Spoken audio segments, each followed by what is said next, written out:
Olá galera, bem-vindos a mais um vídeo aqui do meu canal. Sou o professor Alan e estarei apresentando para vocês mais um vídeo referente ao curso Python com Jupyter Notebook. Nesse vídeo aqui nós vamos estar aprendendo como constar atributos, funções e métodos referentes a um objeto.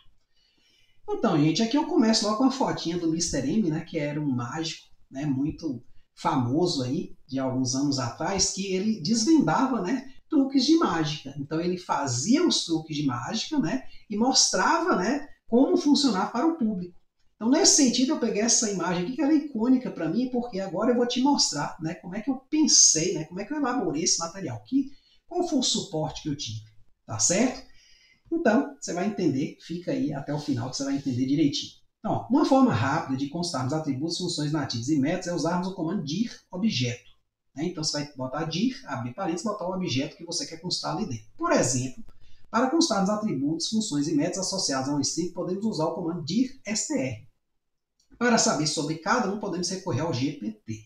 Então, boa parte desse material, como eu tenho falado, ele foi feito por meio de uma inteligência artificial assistida, ou seja, eu sou o piloto, eu vou definindo o que eu quero colocar aqui no curso. Só que o GPT ele foi alimentando esse material aqui em alguns pontos que eu recorri a ele, certo? Então, nesse caso aqui, se eu botar aqui dir str, que é a abreviação para string, o objeto string ele é indicado pelo str, e rodar aqui, vai aparecer essa porção de atributos, métodos e funções aí. O que eu fiz? Eu comecei fazendo da seguinte forma, eu peguei aqui esses primeiros aqui, grifei 10, e ia lá no GPT e pedi um exemplo de cada um. Porém, o início não foi esse. Na verdade, eu percebi que eu tinha vários livros de programação em que um certo livro falava da função count, casefold, capitalize, mas não falava, por exemplo, da função index.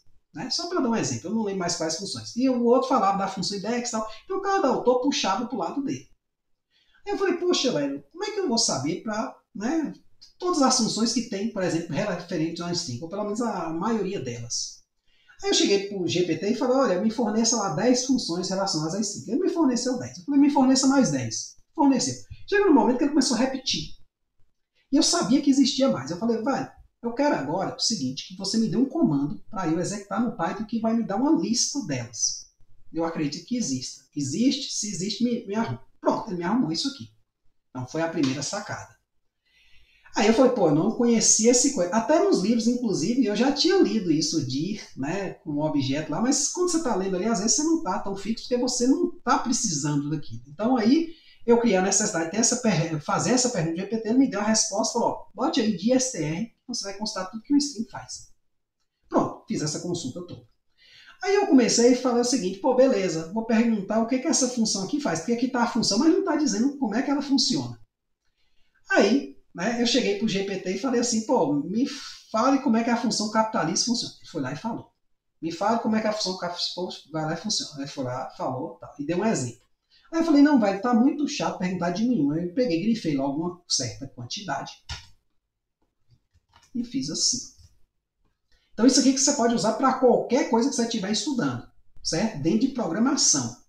Então eu botei assim, me dê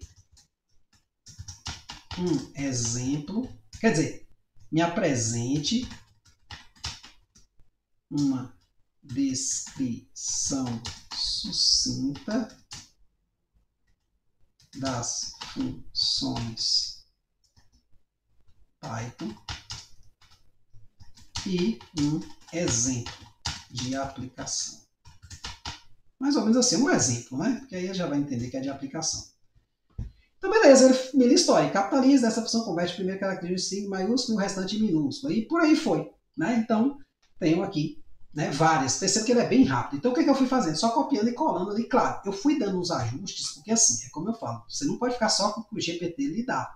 Vou lhe dar alguns exemplos aqui. Por exemplo, a função partition. Então, para eu entender bem ela, eu tenho aqui o quê? 3 exemplos de entradas, como ela funciona. Normalmente o GPT me dava só um caso e falava, a entrada é essa, a saída é essa. Mas eu falei, e se eu mudar isso aqui, o que acontece? Então eu venho sempre ressaltando isso, se você vê os vídeos passados, crie seus próprios exemplos para você ver como é que funciona né, aquela função mesmo. Porque às vezes eu dou a descrição ali, beleza, você lê, mas você não aprende porque você não viu a realização daquilo. Quando a gente vê a realização daquilo, fica mais fácil da gente entender o funcionamento, beleza? Então eu fui fazendo assim, então fui fazendo o material dessa forma. Certo? Claro que sempre uma linguagem, uma visão crítica, né? Por exemplo, tem hora que eu peço algum código para o GPT me dá, eu falo, peraí, eu sei que tal entrada dá tal saída, eu vou lá e testo. Aí às vezes dá errado, eu chego para ele, ó, tá errado, então eu mesmo corrijo o erro. Né? Às vezes ele não consegue corrigir o código que ele mesmo criou, né? Vem errado e fica errado. Você faz 30 perguntas e não corrige, e você fala, ó, velho, cansei. Deixa eu ir aqui, eu mesmo tentar meter a mão na massa e fazer, certo? Mas assim, em boa parte das vezes, né, em quase todos os objetos que vai vir para frente, bibliotecas, eu usei esse comando. Há mais outros comandos, a gente vai estar falando deles ao longo, né, dos próximos vídeos, tá certo? Mas aqui foi uma sacada que eu tive que você pode utilizar, por exemplo, você está estudando numa biblioteca que eu não abordei aqui no curso. Basicamente, você vai lá no dir, né, ou outros comandos, a gente vai ter alguns vídeos aí para falar dele, né? E aí, com aquele comandozinho, né, você vai conseguir o quê? Consultar tudo que é feito ali, e aí você vai para o GPT fazendo as perguntas. Claro que você tem que ter cuidado do seguinte, nem sempre tudo que ele fornece é correto, tá certo? Então você tem que ter um olhar crítico. Por exemplo, está fazendo uma pergunta de um contexto histórico, né, saindo um pouco da programação. Ele vai lhe dar lá uma resposta. Pode ser que seja verdadeira, pode ser que não, né? Então, cabe a você o quê? Ter uma visão crítica disso. Em programação e matemática isso é mais fácil porque a gente sabe pegar um caso ali, testar alguns, né? Quanto mais você testar, mais seguro é o seu código, mais seguro, né, a sua forma. Então você testa, né, pega aquela entrada, espera que dê aquela saída, se der, beleza, vai para outra, até que você fala, não, eu já testei o suficiente aqui, testei casos bem diferentes, pô, tá funcionando. Então, assim, tem que ter uma visão crítica, não é só sair jogando qualquer coisa lá no GPT e esperar que ele lhe devolva sempre a coisa certa, né? Lhe dê sempre uma saída certa, beleza? Então é isso aí, espero que vocês tenham gostado, tá certo? Eu vou fazer mais alguns vídeos, né? Aí na sequência, falando sobre esses comandos mágicos aí que você tem, que vão facilitar muito a sua vida, principalmente se você usando em conjunto aí com o GPT, beleza? Então é isso aí, espero que vocês tenham entendido, espero que tenham gostado. Muito obrigado, até a próxima.